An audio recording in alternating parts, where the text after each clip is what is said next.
আপনাদেরকে একটা বিশাল পাহাড়ের উপরে ঈগলের গল্প বলি। ঈগলের বাসায় 4টা ডিম ছিল।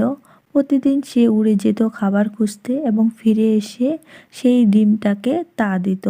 একদিন যখন ঈগলটা খাবারের খোঁজে বাইরে গেল, প্রচণ্ড ভূমিকম্পে গোটা পাহাড়টাই নড়ে উঠল। এতে ঈগলের একটা ডিম বাসা থেকে ছিটকে পড়ল এবং গড়াতে গড়াতে সেই ডিমটা এসে পড়ল পাহাড়ের নিচে একটা মুরগির বাসায়, উঠোনের উপর।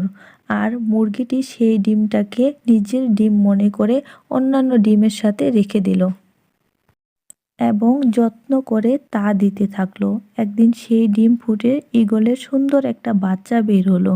মুরগির বাচ্চার সাথে ঈগলের বাচ্চাটাও বড় হতে থাকলো, কিন্তু সে ভিতরে ভিতরে সব সময় অন্য কিছু অনুভব করত। আকাশে একদিন ঈগলের এক ঝাঁক পাখি উড়তে দেখে সে মুরগিকে বলল, ইস, আমিও যদি ওদের মতো উঠতে পারতাম। মুরগি হেসে উত্তর দিল, তুমি কিভাবে পারবে? তুমি তো একটা মুরগি। মুরগিরা কখনো উড়ে না। তুমি তোমার জায়গায় স্থির থাকো, সুন্দর থাকো, সুন্দর করে জীবনটা কাটাও।